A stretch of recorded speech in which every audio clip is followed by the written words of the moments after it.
हनुमान जी और रावण का घमंड चूर करने वाली कथा। ये कहानी है उस क्षण की जब हनुमान ने अपनी पूंछ से ऐसा सिंहासन बनाया कि रावण का घमंड चूर हो गया। लंका का भव्य दरबार, सुनहरे सिंहासन पर बैठा रावण अहंकार से भरा हुआ। चारों ओर उसके राक्षस, मंत्री और योद्धा खड़े थे। सभी की आंखों में खौफ और श्रद्धा का मिश्रण था। तभी दरबार में एक वानर लाया गया, लेकिन वो कोई साधारण वानर नहीं था। ये हनुमान थे, भगवान श्री राम के अटल दूत, जिनकी उपस्थिति से दरबार का माहौल बदल गया। रावण अपनी हंसी में छिपा घमंड दिखाते हुए बोला, अरे बंदर, तू कौन है जो मेरी लंका में उत्पात मचा रहा है? उसकी आवाज में उस समय की शक्ति और अहंकार का प्रतिबिंब था। हनुमान की निर्भीक आवाज गूंज उठी, मैं प्रभु श्री राम का दूत हूँ।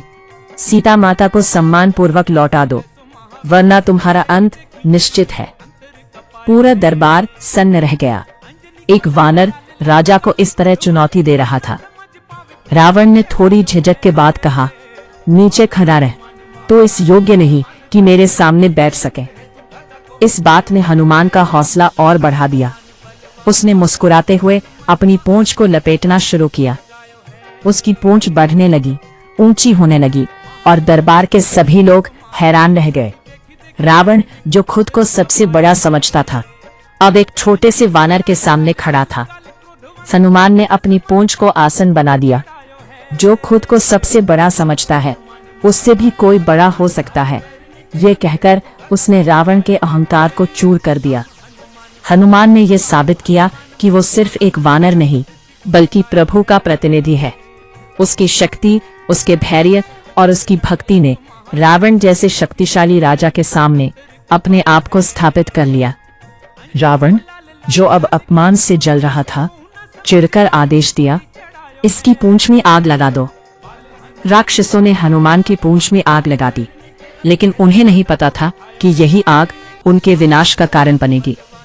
हनुमान ने एक ही छलांग में पूरी लंका को जला दिया। समय का पहिया पलट चुका था।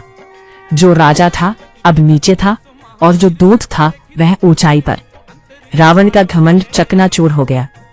अंत में यह स्पष्ट हो गया, भगवान के दूत को कभी छोटा नहीं समझना चाहिए। और सबसे महत्वपूर्ण कि भक्ति में अपार शक्ति होती है और अहंकार का अंत निश्चित है। जहां भक्ति होती है, वहां शक्ति अपने आप आ जाती है।